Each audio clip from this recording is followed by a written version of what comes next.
한국의 퍼펙트 스톰, 임박. 그렇다면 부동산은 사야 되나 말아야 되나. 그리고 달러는 1180원. 본인들이 사게 되면 1190원까지 가겠죠. 1190원이 무너져서 내일은 1190원이 올라가면 1200원에 바꿔야 되는 그런 이제 현실을 맞게 될 것입니다. 자, 여러분.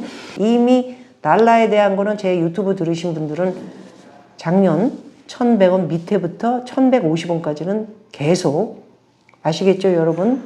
어디에 자산을, 포트폴리오를 짜는 데 있어서 어디에 투자를 분산해야 되는가에 대해서 이 정도면 아시겠죠? 라고 답을 계속 드렸던 기억이 납니다. 그런데 이렇게 이제 많이 올라가 버렸기 때문에 나중에 1200원 선에 샀던 분들이 또 뭐 재작년이나 작년처럼 내가 네 말 듣고 1200원에 사가지고 망했다. 말 참네.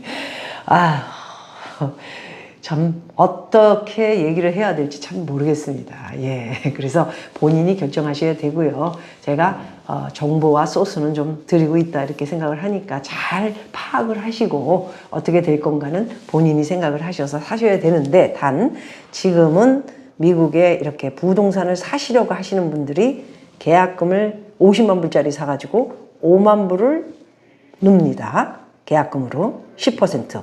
그러면 5만 불은 1200원 정도에 바꿔도 사실 크게 뭐 이렇게 손해가 없다. 그러니까 더 떨어졌을 경우에 손해가 없이 일을 내가 했다.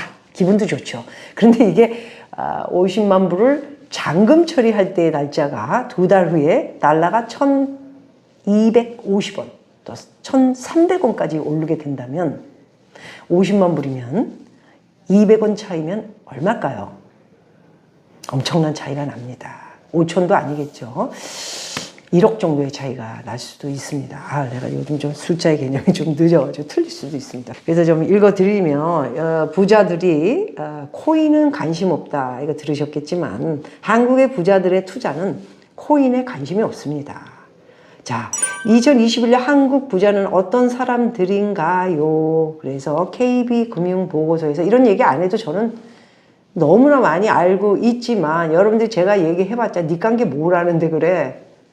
그래서 이 기자들이 남의 거 보고 남 얘기 저 같은 사람 얘기 듣고 인터뷰한 거를 내용을 보면 금융자산 10억 이상 39만 명이나 많아졌다. 이런 내용이고요. 투자를 잘했네요. 보유금은 2618조 22%가 꽁충 뛰었습니다. 그것이 이번에 주식이 2,000선에서 3,000선까지 넘어가면서 굉장히 주식으로 돈을 많이 번 케이스를 볼 수 있습니다. 그래서 증시 화랑으로 역대급 증가율이 서학 개미 행렬에 동참까지 해서 굉장히 많아졌다. 이게 주식이 미국도 상당히 많이 올랐죠. 그래서 그 거품이 이제 떨어질 때가 언제일 것인가에 대해서 많은 사람들이 지금 초조해하고 있는 그런 상황을 볼 수 있습니다. 그래서 부자들이 이제 코인에 관심 없다. 갑자기 올랐다? 그런데 갑자기 오른 것을 정리를 하면서 받을 수 있는 게 정직한 것인가에 대한 거. 그리고 이게 미국으로 말하자면 이런 거는 지금 마피아 돈이라고 합니다. 사실 미국은 이제 법을 다 만들어가지고 함부로 이제 못하게 됐죠. 그렇기 때문에 이런 것들을 잘못 투자해서 나중에 곤욕을 치를 수도 있다라는 것이죠. 세금을 나중에 두드려 맞을 수도 있고 조사 대상에 들어갈 수도 있어요. 미국은 이미 그렇게 됐고요. 그래서 굉장히 이런 거에 신경 쓰기 싫고 정직하지 못한 돈 싫다. 뭐 이런 내용인 것 같습니다. 그래서 굉장히 그래도 주식이 우리나라가 2,000선에서 3,000선이 넘는 동안 역대급 최고의 증가율로 부자가 많이 만들어졌다. 이런 내용을 읽을 수 있습니다. 자, 계속해서 그렇다면은 코인에는 관심이 없는데 한국의 부자들 투자 1순위는 과연 현재 2021년 11월 현재 어떤 것에 관심이 있을까요? 라는 기사를 한번 여러분 함께 읽어보도록 하죠. 이코노미스트에 난 기사인데요. 해외 자산. 네, 그렇군요. 생각하는 개념이 돈 좀 있는 애들 보면 이게 포괄적이지만 핵심은 딱 질러서 중심에 딱 놓고 지금은 이거다 라고 생각하는 것이 상당히 맞아떨어지는 게 많다라는 생각이 듭니다.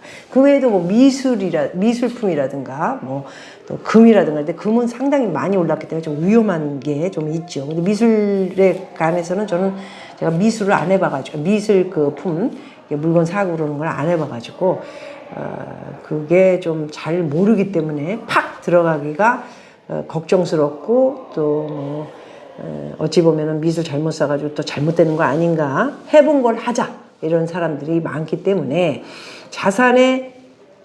금융자산에 현찰로 10억 이상을 가진 부자들도 지금 30%가 안 되는 27% 이상이 해외 자산의 투자 의향을 가지고 있고요. 30억 원의 부동산 빼고 현찰입니다. 30억 원의 이상의 부자는 자그마치 36.6, 37%가량의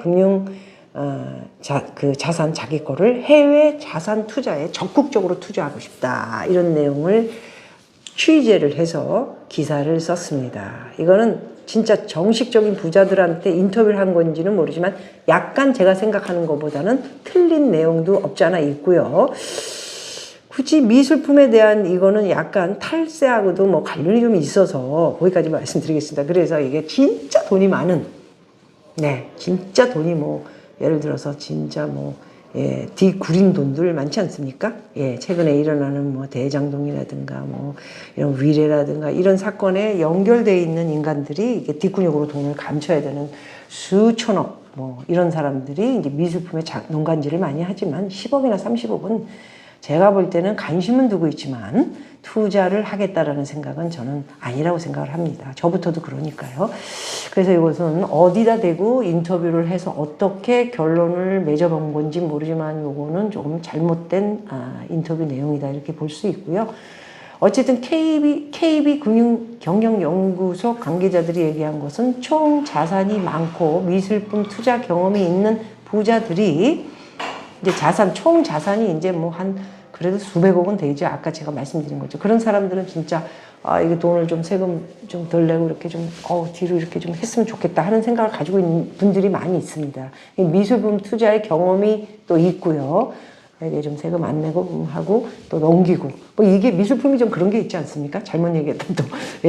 그래서, 요즘은 조금 시대가 바뀌었기 때문에 그런 것도 조심을 이제 하는 것으로 알고 있는데, 그렇기 때문에 수백억, 수천억을 가진 사람들은 해봤기 때문에 미술품에 관심이 있고 10억, 30억에 있는 사람들은 해외의 자산, 소위 말해서 주식에 좀 투자를 해보고 싶다. 그렇다면 부동산은 어떻게 생각하고 있는가? 부동산은 하고 싶죠.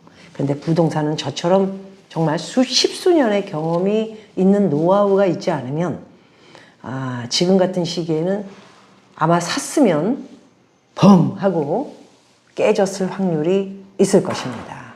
그래서 굉장히 부동산에 대한 거는 좀 많이 공부가 돼 있거나 아니면 많이 돌아다니면서 보고 또 배우고 또 경험, 저 같은 경우는 뉴욕에서도 많이 또 뭐 이렇게 경험을 했고, 마이애미라든가 뭐 또 거기 시장이 어떤지 가장 핫한 데는 항상 부촌이죠. 그러나 부촌의 옆에 사는 작은 부자들이 큰 부자가 되기 위해서 노력하는 만큼 큰 부자가 되는 데에는 그만큼 큰 부자 사이에 껴서 들어가가지고 큰 수익을 남기면 나중에는 큰 부자가 되는 그런 모습을 많이 보았습니다. 그래서 저는 이제 LA 들어와서 또 경험을 많이 쌓았고, 그 다음에 이제 하와이, 이제 집이 완공된 곳으로 들어가서 이제 많이 또 공부를 하기 위해서 또 들어갑니다. 한 몇 달 제가 여러분과 함께 공부를 하고 또 방송을 보내드리려고 하고 있는데요.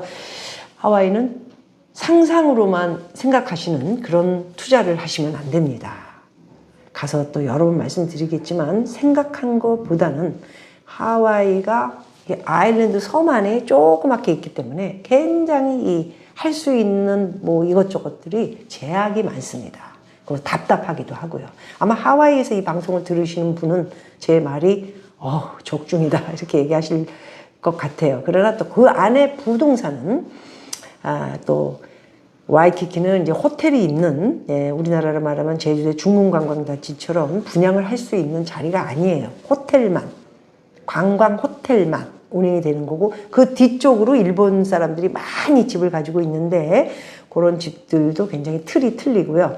지금 이제 새롭게 워드빌리지라는 곳이 이제 만들어져서 분양가가 지금 너무 높아요, 거기가. 그래서 이제 추천을 안 합니다. 너무 비쌉니다. 예. 자, 그래서 이제 그 부자들이 해외 투자, 부동산에 대해서는 아까 말씀드린 대로 주식처럼 해봤기 때문에 모든 것이 경험에 의한 것이 더 많이 중요합니다. 그래서 서학개미, 외국에다가 투자를 해서 주식 해보고 머니 좀 만져본 그런 친구들은 다시 해외 투자에 지금은 또 좀 내려가면은 투자를 해보고 싶다. 괜찮은 아이디어입니다.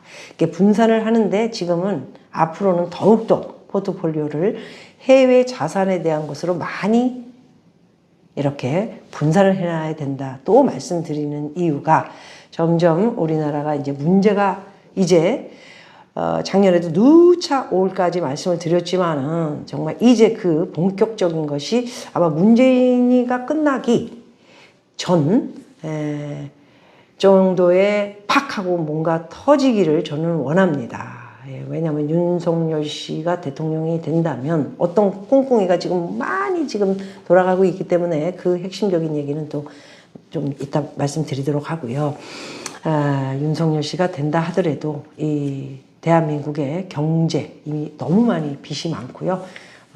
빚더미에 앉아 있고 너무 이 공약을 많이 세우다 보니까 두 파로 갈려서 상당히 안 좋은 시기를 맞을 것 같아서 누가 대통령이 되든 안타깝게도 윤석열 씨가 대통령이 된다 하더라도 언제 이런 위험한 일이 한국의 퍼펙트 스톰, 임박에 대한 것은 누구도 막지 못하지 않을까 그런 생각을 가져봅니다. 자, 이제 굉장히 많은 기사들이 띄어 있어서요. 한국의 부자들이 1순위로 해외 자산을 꼽고 있다는 말씀을 드리고 있고요.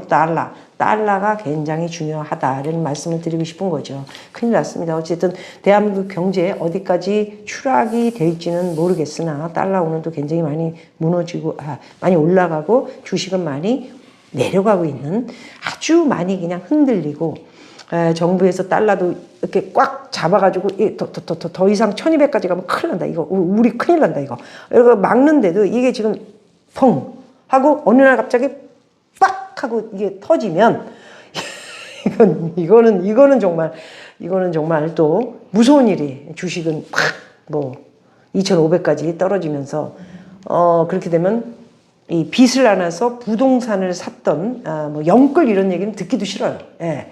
영끌 걔네들이 뭐 실수한 거는 어쩔 수 없는 거고 이제 1억 빌리면 그동안은 20몇만 원 내다가 1억 빌리면 이제 60만 원 그죠? 예, 60만 원 6%가 넘어갈 것 같으니까 60만 원을 내는 2억 빌리면 120만 원 이자로 내고 원금 상환하면서 다달이 300만 원 좀 안 되는 그런 돈을 은행에다가 줘야 하니 어떻게 살 건지 좀 많이 고민을 해야 되지 않을까 합니다. 자, 그래서 지금 움츠린 주택 매수 심리, 대출 규제, 수급지수 3년째 최대 하락하고 있다. 그리고 한국의 가계 부채는요, GDP 추월, 그리고 GDP 추월했으니까 3만 달러가 좀 넘을 뻔 했는데, 깐당깐당 하고 있었는데 아마 이제 밑으로 떨어지지 않을까 합니다.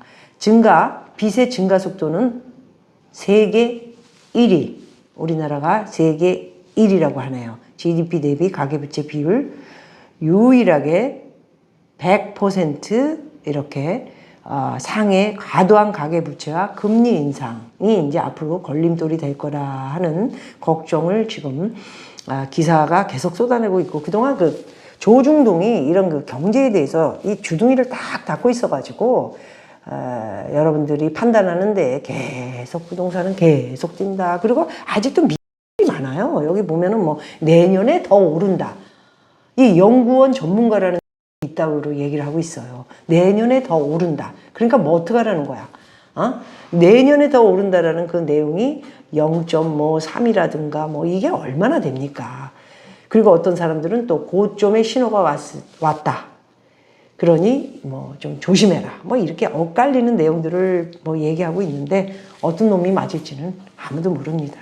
시장 판단은 통계로 판단하면 안 되고 현장 판단을 해야 되기 때문에 부동산을 좀 다니시면서 엊그저께 뭐 팔린 게 최근에 팔린 게 얼마에 팔렸나요? 이게 현장입니다.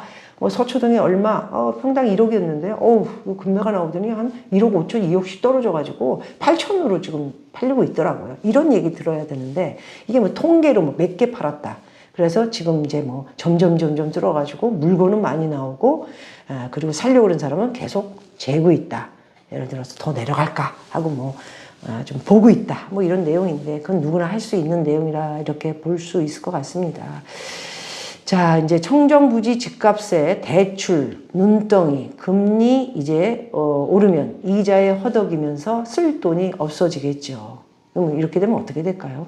그리고 있는데 이제 한국 경제의 퍼펙트 스톰이 올 것인가에 대한 중앙일보의 기사를 읽어보겠습니다. 한국의 가계빚 규모가 세계 37개 주요국 중 가장 크고 증가 속도도 가장 빠르다. 가계부채 규모가 경제 규모보다 큰 나라는 한국이 유일하고 늘어난 가계부채가 자산 시장의 붕괴로 이어지는 퍼펙트 스톰이 발생할 수 있다는 우려가 나오고 있다. 곧 미국의 12월 이자, 뭐 원금 이런 거 유예를 했죠. 좀 늘려놨죠. 예, 10월에 다 갚아야 할 거를 조금 연장을 해놨죠. 그런데 이제 12월에 그것도 더 이상 늘리지 못할 것 같습니다. 그래서 이제 테이퍼링을 시작을 뭐 말만 이렇게 하면서 이게 지금 연준의 제롬 파월도 너무 이랬다 저랬다 하고 그리고 이 재무부 장관 옐렌도 마찬가지입니다. 행설수설하고 있는 두 사람을 보면서 한심하기 짝이 없다는 생각이 들지 않습니까, 여러분? 예. 왜? 지네도 지금 뭘 어떻게 어디부터 걷잡을 수 있는지에 대한 거를 판단을 못 하는 거예요. 산타모니카를 가면 여러분들에게 지금 화면으로 계속 보여드리고 있는데 가게가 다 문을 닫았어요. 역대급 갭이라는 회사 문을 닫았어요. 깜짝 놀랐어요. 그뿐이 아니고 뭐 애플은 아직 살아 있었던 것 같고 워낙 다 문을 닫고 다 막 그냥 한 100% 중에 반 정도 남았다고 보시면 되고 반 정도는 다 문을 닫은 상황이고 블루밍데이가 그저께 가보니까 문을 닫았어요. 어마어마하지 않습니까? 이게 정말 미국의 현실입니다. 그뿐이 아니고 어디를 가도 부자들이 돌아다니고 부자들이 뭐 이렇게 다니는 로데오에서도 제가 촬영을 했기 때문에 이제 나갈 거지만 잘 나가고 있어요. 네? 비버리 힐스 지금 뭐 정영진 씨, 예, 뭐 신세계 이마트 사장이죠. 이렇게 그분이 그 비버리 힐스 집 사지 않았습니까? 그 근처 밑에 로데오는 잘 나가고 있어요. 오히려 샤넬은 몇십 년 됐어요. 제가 데뷔 때부터 거기 다니면서 봤으니까 깜짝 놀랐어요. 3층으로 올리더군요. 거기를 1, 2, 3층으로 올려서 제대로 한번 탕을 쳐보겠다. 이렇게 부자들이 굉장히 놀고 있는 곳들은 굉장히 흥하고 이게 좀 이렇게 슬로우하고 대중적인 산타모니카는 굉장히 유명하고 좋은 곳이긴 하지만 그곳에 오는 분들은 전부 관광객들이라든가 아니면 미국에 이제 뭐 이렇게 조금 산타모니카 비치에서 좀 놀다가 위로 올라와서 아이 쇼핑을 뭐 한다든가 뭐 이런 사람들이 오는 곳인데 거기는 이제 물건이 안 팔리니까 집세를 낼 수가 없지 않습니까? 그러니까 다 문을 닫은 그런 현실을 볼 수 있었습니다. 미국은 그리고 일할 사람이 없어서 이번에도 굉장히 우리 엘렌 씨하고도 많이 얘기했지만 정말 막 인건비가 뭘 하나 부탁을 하면은 그때는 그래도 한 100불 뭐 120불 줬으면 되는데 지금 200불 줘야 됩니다. 일을 안 해요. 왜냐하면 정부에서 나라에서 너무 돈을 많이 풀어가지고 자영업자 같은 경우 이건 실합니다. 말씀들 하신 거 제가 우리 엘렌 선배이신 수환 언니한테도 들었지만은 어떤 분은 1,000만 불도 받고 1,000만 불이면 120억이 좀 안 되죠. 2,000만 불을 받은 분들도 있고 말할 것도 없습니다. 또 식당 같은 경우에는 뭐 기본이 몇십만 불씩 다 받았다. 아, 이렇게 돈을 많이 풀었으니 이 미국이 이게 지금 거품이 올라가가지고 지금 정말 리먼 브라더스 사태는 부동산 돈을 그냥 10% 5%만 놓고도 95%를 대출을 주면서 멍 하고 나갔지만 지금은 돈이 너무 풀린 상태에서 그냥 뭐 난리가 나고 일은 안 하고 쉬어보니까 편하거든요. 스페니시 애들도 뭐 하면은 뭐 갖다 이렇게 보여주면 돈 척척 주니까 내가 왜 일을 해? 일할 필요가 뭐 있어 내가. 편안하고 텔레비 딱 보고 팝콘이나 먹으면서 하면서 이렇게 먹으면서 쉬고 얼마나 좋아. 나도 쉴래. 이렇게 된 상황인 거예요. 그래서 제가 볼 적에는 이게 좀 추스리는데 시간이 걸릴 것 같고 사람들이 정신을 바로 빨리 차려서 현장으로 돌아와야 하지 않을까 이렇게 생각합니다. 하와이는 어떤지 잘 모르겠습니다. 지금 관광객이 뭐 많이 들어오곤 있다는데 옛날처럼 하루에 15,000명씩 들어오고 그랬던 데가 하와이 아닙니까? 그렇게까지 들어오지는 않지 않을까 생각하는데 혹시 모르죠. 가서 봐야 되지 않을까 합니다. 자, 요즘 이제 퍼펙트 스톰의 임박에 대한 거는 금리 역전도 돼가지고요. 시장 경제가 아니고 지금은 이제 문재인 4년 동안에 거의 이걸 문지르다 보니까 지금 제1금융권, 저도 제1금융권에서 아직 금리를 뭐 거의 다 갚고 조금 남겨놨습니다. 예, 상황을 지켜보려고. 그래서 지금 문정부 4년 동안에 이 눈치만 보다가 은행들이 다 망가졌어요. 그래서 오히려 거꾸로 VVIP는 이게 굉장히 크레딧이 좋은 사람들이지 않습니까? 그런 사람들은 어떻게 됩니까? 이자도 굉장히 적게 받고 돈을 쓰고 금리가 뭐 이렇게 쌀 수밖에 없죠. 그런 사람들은 막 서로 주려고 그러니까. 그런데 그런 사람들이 지금 이자를 오히려 거꾸로 담보대출을 3.5를 받아야 되고요. 제2금융권, 신용이 조금 떨어지는 사람들이 이제 신용이 떨어진 1금융권에서 못 받고 제2금융권에서 돈을 받지 않습니까?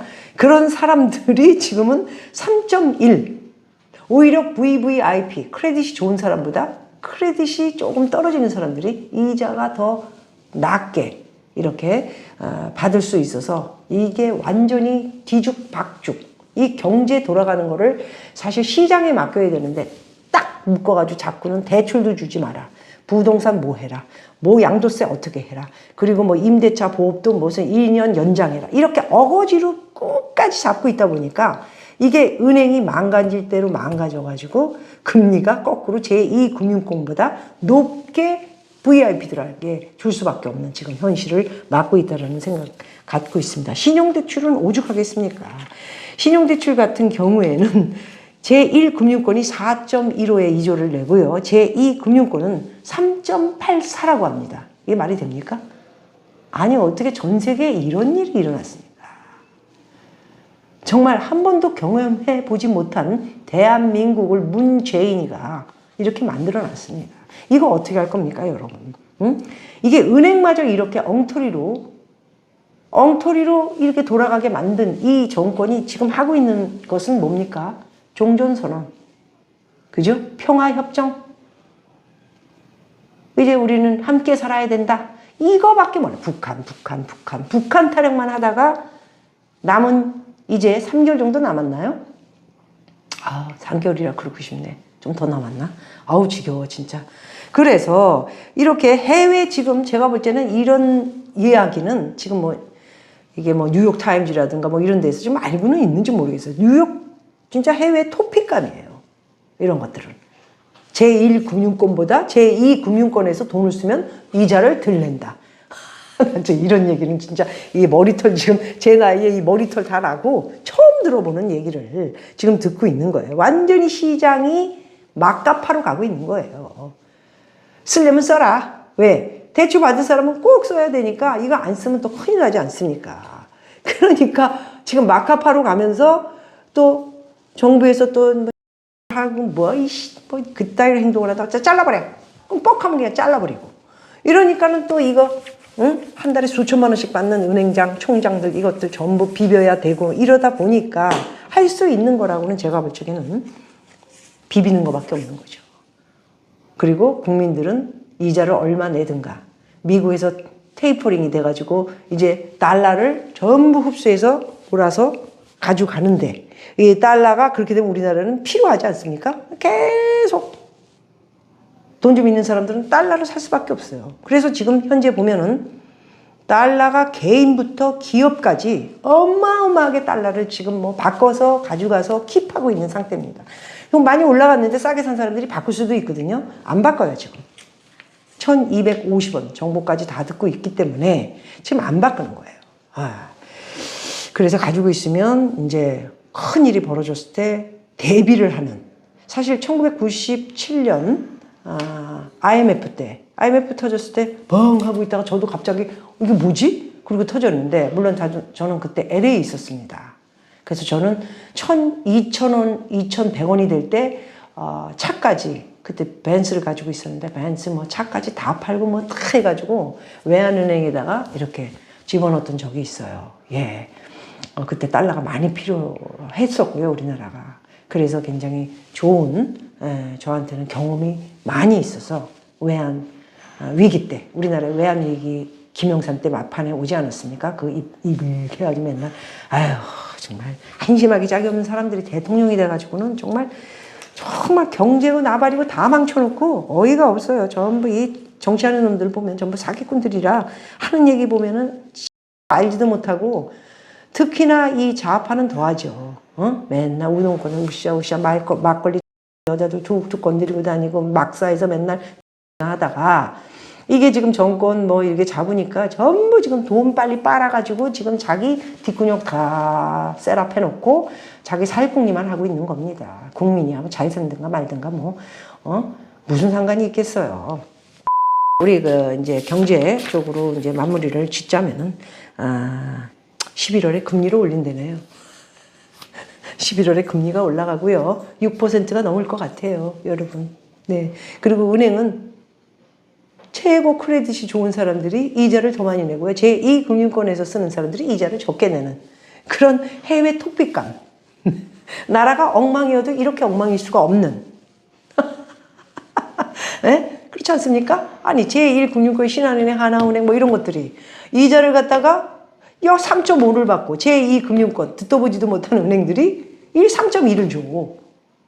크레딧이 굉장히 안 좋은 사람들이 쓰는 그런 은행들이 이게 지금 이런 금리를 쓰는 그런 세계의 나라가 있을까요? 북한? 북한은 뭐 돈도 없어서 줄 돈도 없지만은 이런 지금 사쿠라 같은 은행까지도 사쿠라가 돼가지고 소위 말해가지고 삼류가 됐다 이렇게 말씀을 드리고요. 큰일 났습니다. 이런 거가 있어도 언론에서 자꾸 닫고 말 한마디 안 하고 있고요. 이제 경제시장, 금융시장 붕괴되는 데 있어서 전부 돈 있는 사람들은 달러 사들여가지고 지금 다 킵해놓고 어이구 무슨 일이 벌어지나 이러고 있는 거죠. 예, 달러 많이 바꿔놨대요. 지금 보니까는 달러가 계속 바꿔놓고 왜? IMF 오는 거 아니야? 뭐 이러면서 제가 IMF 온다는 얘기는 안 했습니다. 금융위기 붕괴까지 뭐에 대한 거는 점진적으로 지금 다가오고 있다라는 말씀을 지금 드렸고요. 그러나 IMF까지 올지 않을지 뭐 그건 아무도 모르죠. 예. 그래서 여러분들 금융이 다 박살나고 있기 때문에 어쩔 수 없이 큰 일이 벌어질 거는 맞는 것 같고요. 최악의 상태가 지금 옴으로써 경제 위기 인플레이션에 의한 달러 강세는 그리고 미국의 테이퍼링이 이제 시작되면서 달러를 이제 다 이렇게 쓸어 모아가지고 이제 걷어들여서 이제 못 쓰게 하죠. 이렇게 하면은 달러가 이제 부족해지면서 부족한 현상이 벌어지면 어떻게 되죠? 지금처럼 물가가 오르는 거고 인플레이션처럼. 네. 그리고 퍼펙트 스톰. 뭔가 비즈니스가 저성장률에 물가가 계속 올라가는 비현상적인 일이 이제 계속해서 벌어지는 그런 일이 이제 닥치고 있다라는 말씀을 드립니다. 모두 조심하셔야 될 것 같고요. 부동산의 맥은 아직 조금 더 지나봐야 될 것 같아요. 예, 결정적인 얘기를 드릴 수 있는 단계는 아니고요. 전문가 얘기는 듣지 마세요. 제가 볼 적에는 현실적으로 말해서는 부동산을 다니면서 현장을 파악하는 것이 더 낫다라는 말씀을 드리고 팔려나간 거에 대한 게 가짜인 것도 되게 많습니다. 뭐 30억짜리가 자식한테 증여를 해가지고 뭐 예를 들어서 뭐 이렇게 값을 안 내리고 이렇게 가는 경우도 있고 진짜 팔렸는지 안 팔렸는지 이런 것도 좀 들여다 보셔야 될 것 같고 현재의 상황은 어떻게 돌아가고 있는가에 대해서 사고, 팔고 그리고 공급 그리고 수요 이게 지금 밸런스가 어느 정도 되는가 이게 굉장히 중요한 부동산의 관건이라고 말씀드릴 수 있을 것 같습니다.